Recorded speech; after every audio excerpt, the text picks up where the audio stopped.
Hey Mets fans, welcome back to the channel, and today we are continuing the discussion for the New York Mets and their approach to 2020 MLB free agency, and this time we will be taking a look at an international prospect, that in Oscar Luis Colas. Colas has been referred to many as, in fact, the Cuban Ohtani, and I will be breaking that down in today's video, but he has just been declared over the past couple weeks from his Nippon Pro Baseball team in Japan, and is set to be an MLB free agent and is going to be listing an offer starting January 15th.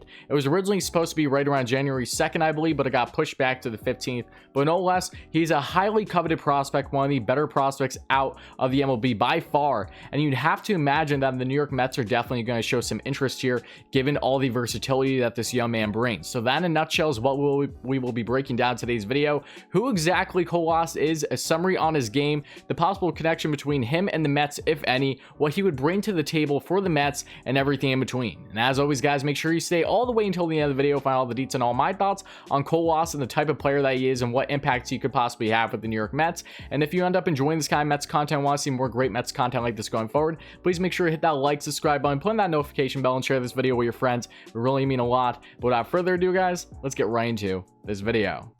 Here we have Oscar Luis Colas, the 22-year-old at 6'1", 209 pounds, better known by many as the Cuban Ohtani because of his versatility, playing all outfield positions, third base, and is also a left-handed pitcher. And playing with the Nippon Pro Baseball League in Japan in 2019, in 7 games played as a hitter, had 18 at-bats, 1 home run, 2 RBIs, a 278 batting average, a 381 on-base percentage, a 444 slugging, and an 825 OPS. He did not pitch at all during the 2019 season, but also in 2019 playing in the minors in Japan, in 66 games played, and 252 at-bats, had 11 home runs, 46 RBIs, a 302 batting average, a 350 on-base percentage, a 516 slugging, and an 866 OPS.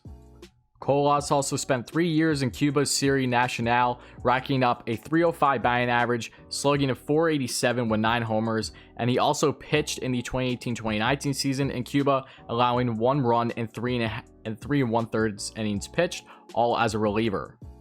Alright guys, so what is your initial thoughts on a guy like Oscar Luis Colas? I don't know about you, but I'm absolutely in love with this kind of international prospect because of his versatility. Knowing that he can play all aspects of the outfield and very strong, might I add, above average for the most part, can play third base and also can pitch. Not that the Mets would need him to per se, but knowing that that versatility is there is truly tremendous. And I assure you that as soon as he starts listening to suitors come January 15th, basically every team in the MLB is going to be keeping tabs and showing interest on him. There's been a lot of reports to indicate that the White Sox would look like a favorite because they've been dominating that field in regards to a lot of these international prospects over the past couple of years. And I do believe this year that they did get Cespedes' brother or cousin. I forget exactly the connection there, but I know that when it comes to the White Sox, they have had connection with so many great international players because they have a great clubhouse there when it comes to a lot of these players, either from Cuba or other parts of the world outside of the US. But I do believe that the Mets are definitely going to be a heavy suitor here, with showing plenty interest because they've already been labeled through MLB Network the past couple days,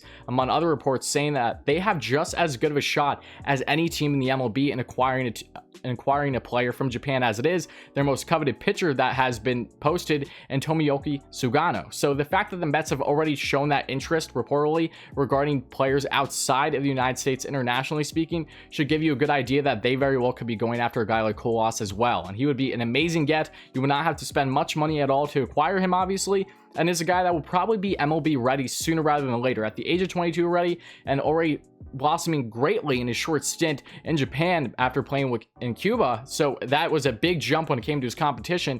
Things are only going to get better for him. He has a great size, and from all the highlights and clips that I've seen of him outside of his actual statistics, he looks like the real deal for sure. Is defensively sound in the infield and outfield, and just knowing that he can pitch too is amazing get. Not that the Mets need him to, but it's nice knowing that he can do that in, say, a scenario where there's a blowout game or something, whatever it's going to be. The guy throws between 92 and 95 miles per hour, so he does have some speed and command in his pitches. So it'll be interesting to see how much that will be utilized at the MLB level, but definitely a coveted prospect, one of the more coveted prospects internationally speaking, going into the MLB for the 2021 season and beyond. And I'm really enticed by him, and I want to know your guys' thoughts on him as well. Would you like to see a guy like Colas possibly land in Queens with the New York Mets? And what kind of deal would you see the Mets landing him on? I don't think it would be costly at all, as I mentioned. And again, plenty of other teams are going to be showing interest in being suitors for him, but he definitely looks like a guy that will bring so many elements to the New York Mets, and they really want to help replenish the farm system and just developing young talent as it is. And I believe the international play is going to be a huge factor into that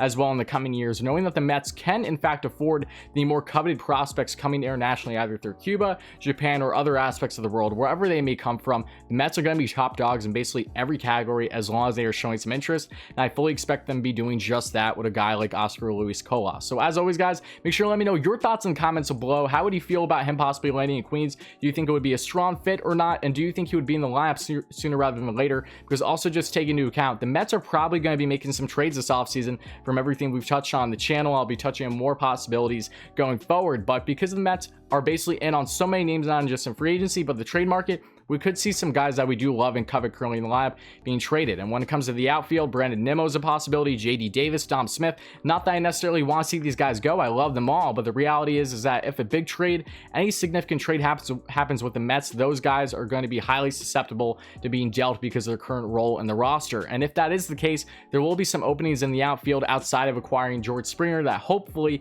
is still inevitable at this point. So in that left field in particular, you could see a guy like Colas possibly sliding in sooner rather than later, but only time will tell. And obviously it'll all go in hand with the direction that the Mets approach between free agency and the trade market. But thank you all so much again, guys. It means an absolute ton. If you enjoyed this video and want to see more great Mets content like this going forward, please make sure to hit that like, subscribe, share this video with your friends, and put on that notification bell. Help us get to 1,000 subscribers. It would really mean a lot. That way I can start live streaming, especially when Mets games happen, where I can do discussions, Q&As with you guys, and everything in between. It would really mean a lot, and I cannot begin to thank you enough for all the countless support that I've been getting here on the channel. I never would have expected it this early, only a couple weeks in, but I seriously thank you all so much. But thank you all again, guys. It means a ton. Let me know your thoughts in the comments below, and I'll see you all next time.